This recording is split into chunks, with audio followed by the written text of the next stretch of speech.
Hello everyone, good evening and welcome to a new session. So we are back with a new revision session of NET revision. So NET exam is around the corner, right? And I know all of you are preparing really hard for your NET JRF. Yes, right. So yesterday also we had revised a lot and today we are back with more. So are you all ready for some more revision? Yes? Great. So if you're new to our channel, please do subscribe. And if you're watching this video right now, then please do like this video and share as well. Okay? Great. So let me start by sharing the screen first. Yes. Yes, good evening, good evening. And welcome to session number 14 of our Vallath NET revision. Ready? Good evening, good evening, good evening. Thank you for joining. Hello. Right. So ready? Yes. Let's get started then. Yes, it is our session number 14 of Vallath NET revision. Are you all ready? Ready? Okay. Let's get started then. And before we start, please do like the session. All right? Yes, very good. Now, let's move on to the first question for tonight. Unto this last is an essay critical of economics by John Ruskin. It was published in which year? John Ruskin's Unto This Last was published in which year? This essay had inspired Gandhi as well. It's an essay which talked about economics of the 19th century. John Ruskin was a major art critique as well of the Victorian period, right? John Ruskin was a major art critique as well of the Victorian period. And this tract was about economics, not about art, unto this last. So it was published in which year? Because chronology will be very important, right? Tell me, John Ruskin's Unto This Last was published in which year? Yes, it was published in 1860. 1860. All right, so John Ruskin's Unto This Last was published in 1860. 1860. Tell me, Ruskin had talked about pathetic fallacy in which book? Ruskin had talked about pathetic fallacy in which book?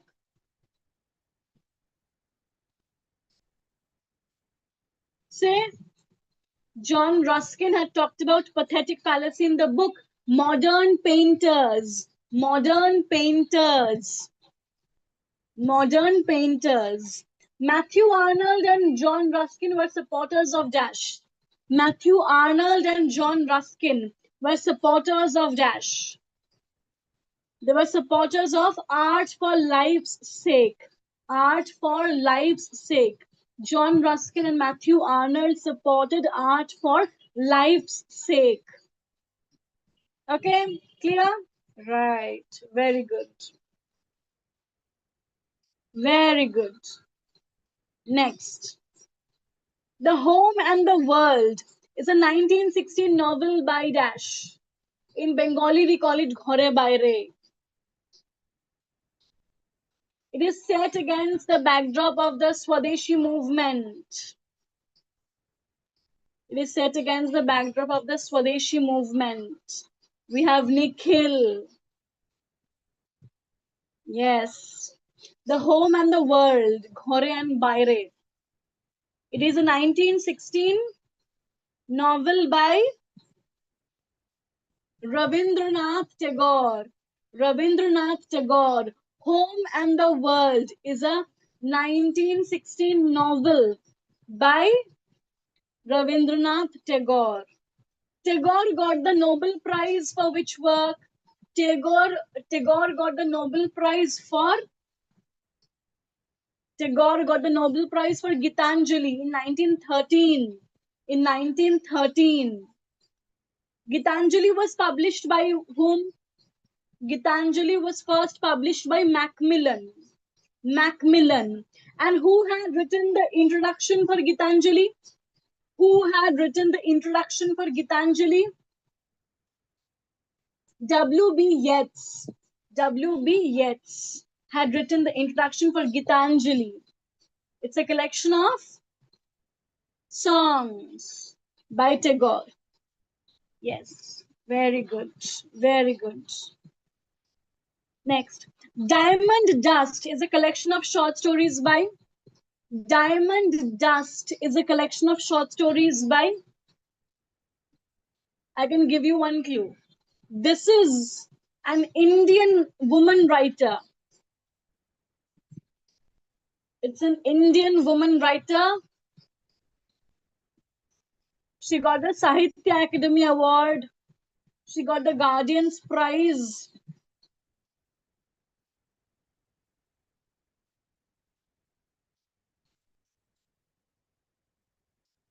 She has created characters like Raka, Nandakal. She has written on an extensive range of themes, be it the condition of women in India or the condition of immigrants outside India.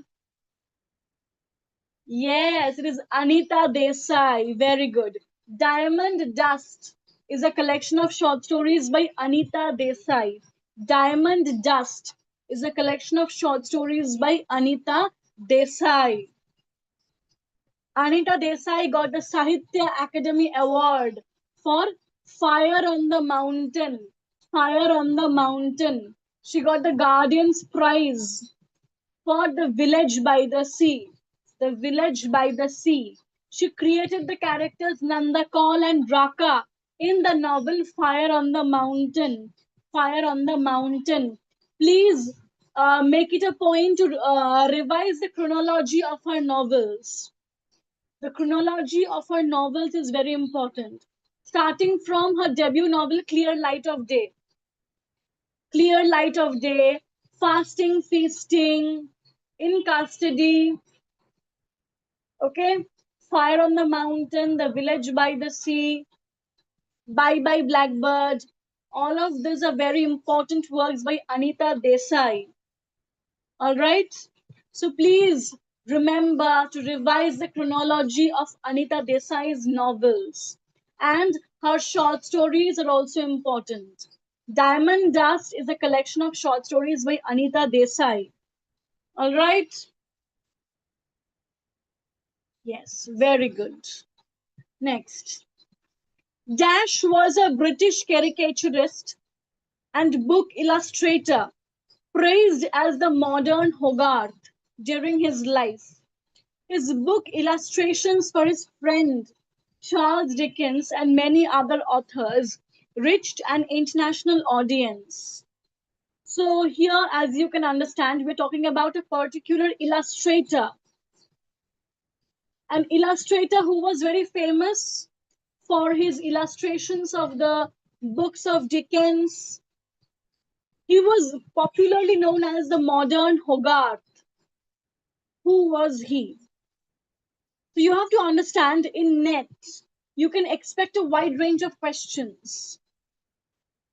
Not only from major writers and their novels and short stories and essays, but also from illustrators, cartoonists, right? Cinema, various diverse forms of narratives, be it graphic narratives or other contemporary genres, right? Yes, such questions have come before as well, and you can expect them again. So, who is this illustrator that we are talking about here, who was known as Modern Hogarth? He was a popular figure for illustrations of the books of Dickens as well. Dickens. It is George Cruikshank. George Cruikshank. Very popular illustrator of the 19th century. Very popular illustrator of the 19th century. George Cruikshank. He was a British caricaturist.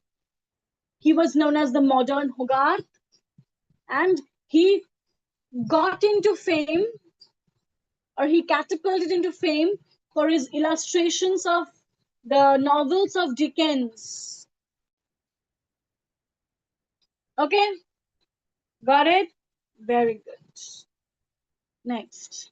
So before we proceed, let me give you all a reminder that from tomorrow we are starting our CVT PG course. In case you want to enroll for this course, you can do that from our website. CVT PG exam is for those who want to get into the master's program, into the various master's programs at the various central universities of India. We will be doing CVT PG English. So if you want to do masters in English from various central universities like DU, JNU, FU, BHU, HCU, you can join this course. All right? Yes. Very good. Next. The Plain Dealer is a restoration comedy by Shirley, first performed in Dash. This play is based on Moliere's Les Misanthropes and is generally considered Shirley's finest work along with The Country Wife. So you have to tell me the year in which Shirley's the Plain Dealer was performed for the first time. Shirley's The Plain Dealer. It was one of the most prominent and popular restoration comedies.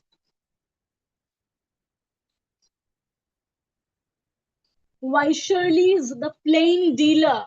It was first performed in the year 1676. 1676. Chronology of restoration comedies will be important as well. Such questions have come many times. They will ask you to arrange the chronology of the restoration comedies. Say, for example, The Country Wife, The Plain Dealer, The Way of the World. Then,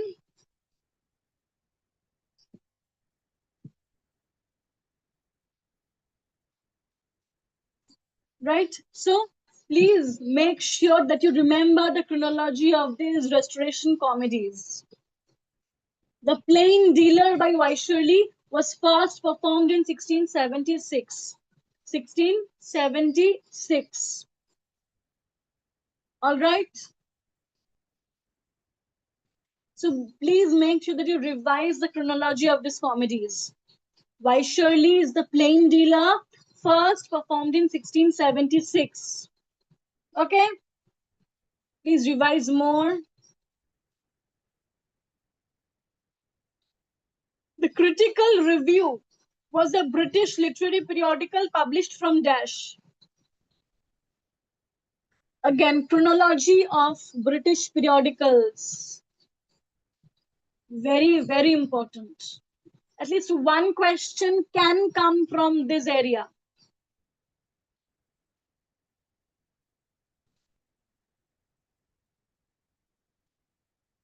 The Critical Review was a British periodical of the 18th century. Now you can try and guess.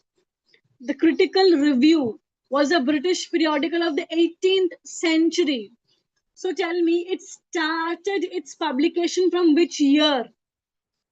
It started its publication from the year 1756.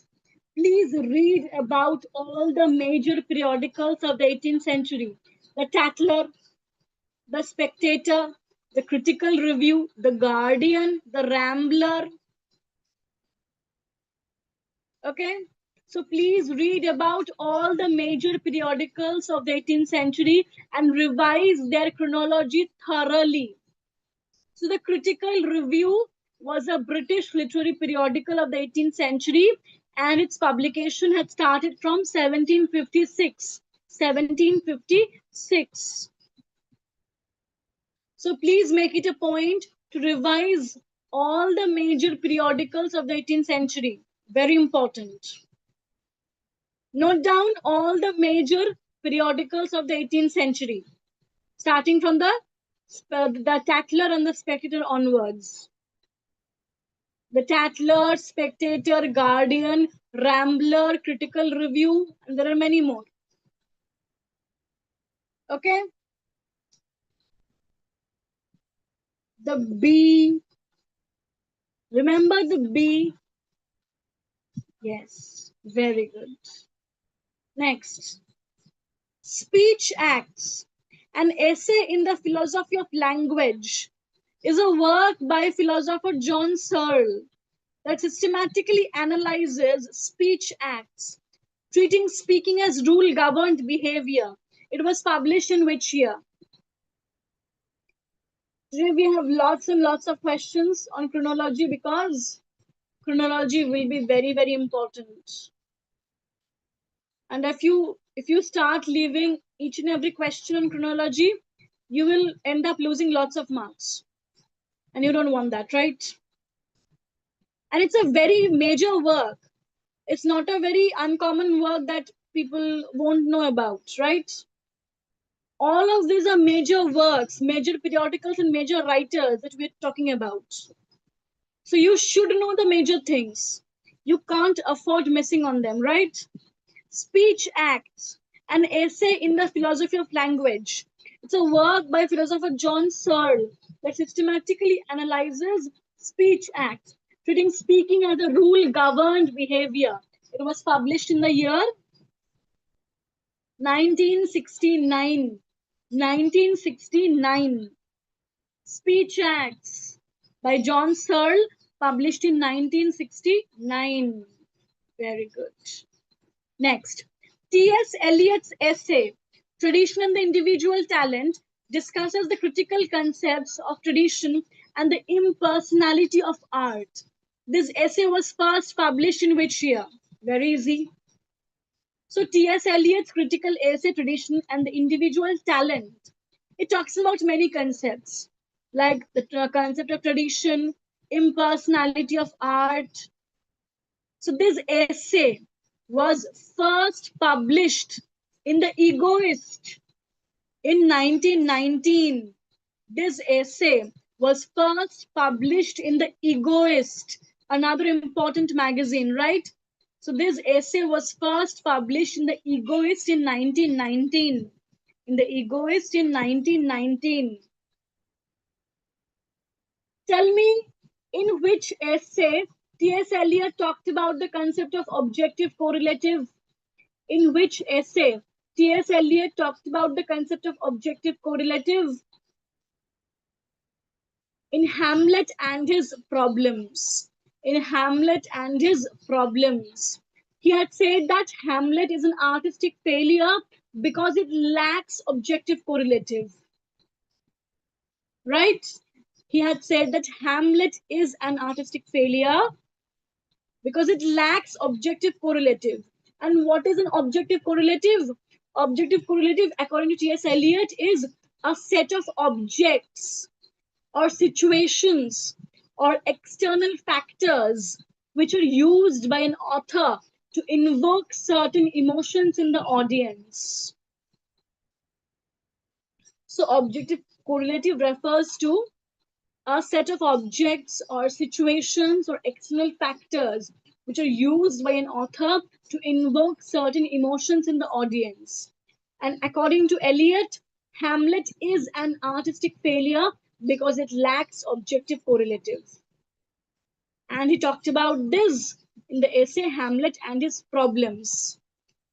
He also wrote other important essays like The Metaphysical Poets, What is a Classic, then Notes Towards a Definition of Culture. All these are very important essays by T.S. Eliot. Okay? Right.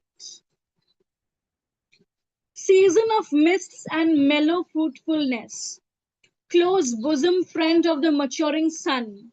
These are lines from which poem? Very easy. These are the lines from which poem? Yes, the lines from Keats's To Autumn. These are lines from John Keats's To Autumn. John Keats's To Autumn. Very good. John Keats's To Autumn. And it's a reminder for you all to read all the major odes, all the 6 major odes of Keats. Just gloss through them once. To Autumn, Ode to a Nightingale, Ode on Indolence, Ode on Melancholy, Ode on a Grecian Urn. Please look up all the 6 major odes of John Keats. Okay? They can ask you quotes from these works. They can ask you quotes from these works. So please make sure that you know all the 6 major odes of John Keats. Okay? Right. Against Interpretation is a 1966 collection of essays by Dash. Tell me, who wrote this collection of essays called Against Interpretation? Against Interpretation is a 1966 collection of essays by whom? She talked about the concept of the camp. She talked about illness as a metaphor. Against Interpretation is a 1966 collection of essays by, yes, it is by Susan Sontag. It is by Susan Sontag. Okay? Susan Sontag wrote this collection of essays called Against Interpretation. Very good. The Tenure of Kings and Magistrates is a 1649 book by Dash, in which the author defends the right of people to execute a guilty sovereign, whether tyrannical or not. So who wrote this work? The Tenure of Kings and Magistrates, in which the author defends the right of people to execute a guilty sovereign, whether tyrannical or not. I think you can easily identify who this writer was. A staunchly Protestant poet of the Civil War period. It was none other than Milton. Milton wrote The Tenure of Kings and Magistrates. Okay? Right. Very good. So that's all from our side for tonight. I really hope you guys loved the session and enjoyed answering these questions. And before I leave you all, it's just a reminder that from tomorrow we are starting our CVT PG course. All right? Great. So keep studying and do take care. And I will see you all again very soon in the next session. All right? Great. So do like the session before you leave, and good night. Bye. Take care.